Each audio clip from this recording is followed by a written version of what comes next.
Começa agora Revidecast, o podcast da Revide.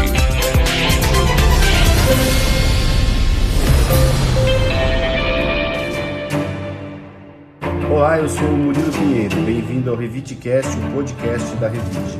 Olá, eu sou a Bel de Farias. E no Revidecast de hoje você vai ouvir: em menos de 2 dias, Ribeirão Preto registra 2 casos graves de violência contra a mulher. Reforma no teto da Câmara custará 2,7 milhões. Prefeitura pode pagar multa milionária por abandono do Museu do Café. Biblioteca comunitária opera no limite e busca expansão em Ribeirão Preto. Revide. Em um intervalo de apenas 2 dias, Ribeirão Preto registrou casos graves de violência contra as mulheres. Na terça-feira, dia 21 de abril, Jeane Ferreira da Silva Funes, de 32 anos, foi encontrada morta dentro de casa no bairro Campos Elíseos, com múltiplas perfurações. O principal suspeito é o marido de quem ela estava se separando e que não havia sido localizado até a última atualização. Segundo a Polícia Civil, a vítima já havia registrado ocorrências por perseguição e solicitado medidas protetivas anteriormente. No dia seguinte, no dia 22 de abril, um homem foi preso após esfaquear a ex-companheira em via pública no bairro Cristo Redentor, em Ribeirão Preto. Imagens de segurança mostram o agressor pulando o muro da residência, perseguindo a vítima e desferindo golpes de faca. A mulher foi socorrida e não corre risco de morte. A suspeita é de que o ataque tenha sido motivado pela não aceitação do fim do relacionamento. Em casos de violência, mulheres que precisarem de apoio podem procurar a Delegacia da Mulher de Ribeirão Preto pelo telefone 3625-3368 na Avenida Constable Romano, 3230, próximo ao Novo Shopping. Em emergência, acione a Polícia Militar pelo 190. Denúncias e orientações também podem ser feitas pelo número 180. Nossa, que coisa terrível que é isso, né? E o duro é que quando você percebe o caso da primeira vítima, e o marido, já tinha registrado um boletim de ocorrência, né? Nesses casos, eu acho que tem que meter uma tornozeleira no cara, né? Para evitar de que ele se aproxime, né? Porque essas medidas protetivas que não denuncia o cara chegando perto é uma tragédia, né? Eu estava escutando o rádio agora e ele acabou de ser preso. Estava calmo, andando tranquilamente por umas ruas próximas do bairro. A polícia identificou, reconheceu, ele admitiu que realmente foi ele. Aí, né, mais informações, falaram que ele era usuário de drogas, já tinha passagens pela polícia. Enfim, são esses casos de violência, né, estão se tornando realmente um problema muito sério.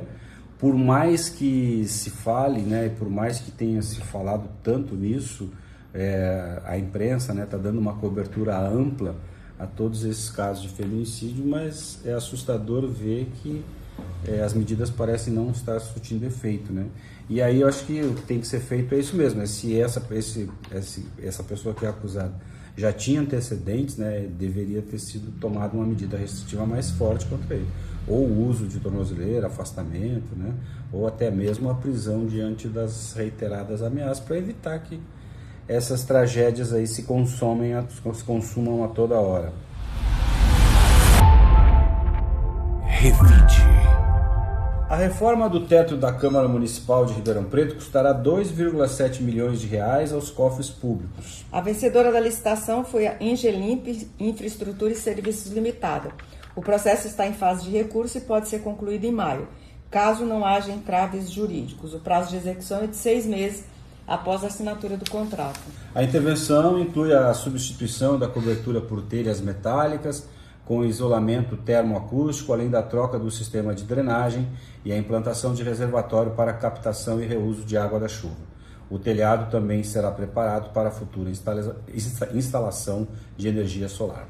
Paralelamente, seguem as obras nos plenários, conduzidos pela Arcon Construtora, ao custo de 4,7 milhões de reais, com foco em modernização, acessibilidade e adequações exigidas pelo Corpo de Bombeiros. É incrível, né? Essa Câmara, ela não é tão velha assim, né? O prédio não é tão velho, né? E é incrível como é que, assim, acho que falta manutenção, né? E tem um outro problema, né? Acho que a prefeitura precisa ficar, de modo geral, né, muito atenta com relação a essas construtoras. A gente vê que são duas duas estão executando os trabalhos diferentes, né? Precisa ficar muito atento sobre a qualidade desses serviços prestados, né? Para não acontecer na Câmara, o que aconteceu na 9 de julho, o que aconteceu no viaduto, o que aconteceu nas obras do centro, né, da Cerqueira César lá, enfim, porque senão, né... E gasta, é muito dinheiro, né? Exatamente, gasta aqui 2,7 milhões numa, 4,7 milhões no outro, né? Para depois, ainda assim, fazendo serviços tão caros, ainda assim, daqui a pouco tempo, ter problemas como a gente tem tido em tantas obras da administração pública. Então, assim, eu acho que também falta um pouco de fiscalização, saber se essas obras estão sendo, de fato, realizadas com o que está especificado na concorrência. Né? Revide. A Prefeitura de Ribeirão Preto pode ser obrigada a pagar cerca de 19 milhões de reais pelo descumprimento de decisão judicial que determinou a reforma dos museus Histórico e do Café, fechados desde 2016.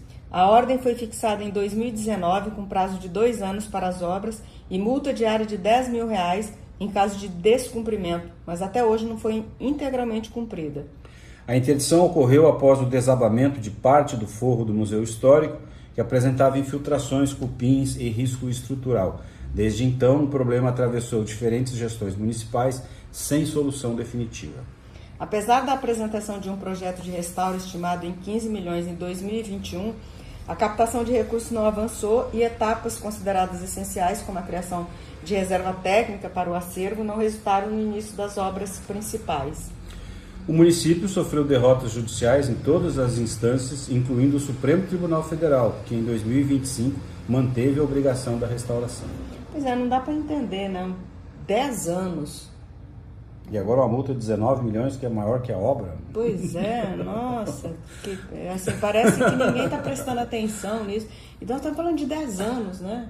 10 anos que não foi concluído, né? E aqui diz, né, que foi uma decisão mantida pelo Supremo Tribunal Federal, né? Então, a Prefeitura não teria como recorrer de pagar essa multa aí de 19 milhões e pelo que se sabe, né, a conclusão das obras do museu ainda está muito longe, né? Revide. A Biblioteca Comunitária Mário Covas, em Ribeirão Preto, completa um ano no dia 25 de abril, operando no limite da capacidade. Aberta apenas aos sábados, atende cerca de 80 crianças por dia, número insuficiente diante da demanda em uma comunidade com cerca de 1.200 famílias e mais de 600 crianças. Fora do espaço físico, ações em quadras de escola chegam a reunir até 300 participantes, evidenciando a procura por atividades de leitura.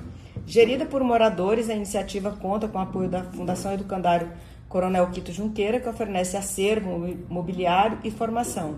Diante do crescimento da demanda, há um plano de expansão que prevê uma nova sede na comunidade e outra unidade em Nazaré Paulista, com potencial de atender mais de 1.000 crianças.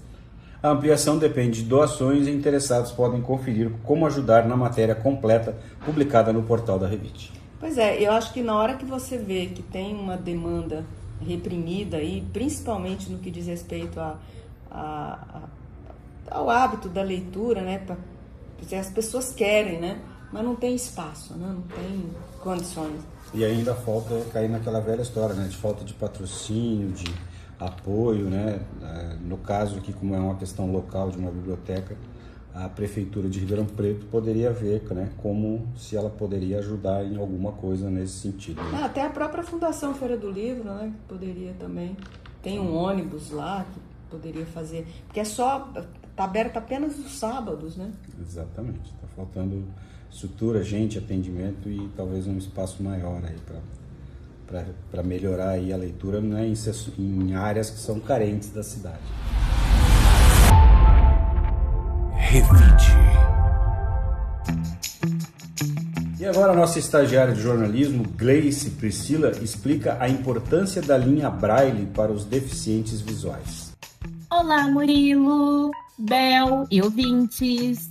A linha Braille é um dispositivo que transforma conteúdos digitais em leitura com a ponta dos dedos. É por meio dela que muitas pessoas com deficiência visual acessam textos, estudam e se comunicam. Isso porque o Braille, sistema de leitura em relevo, ainda é um recurso essencial, mesmo com leitores de telas e outras tecnologias. Para pessoas surdo-cegas, por exemplo, ele é a principal forma de acesso à informação.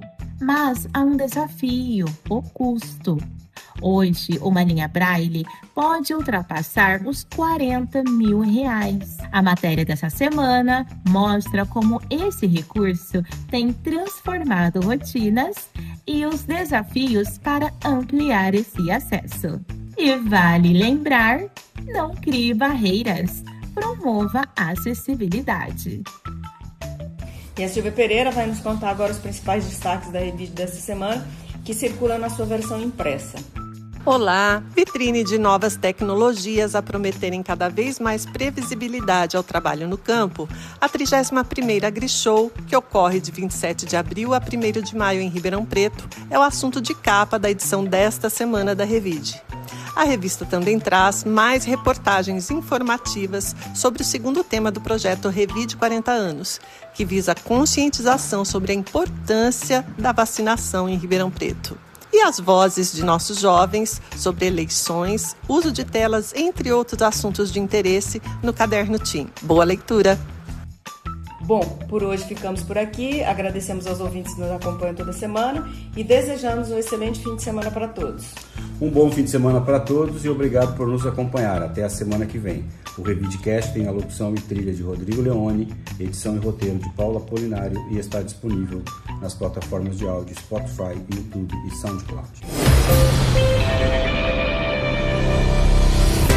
Você ouviu Revidecast, o podcast da Revide.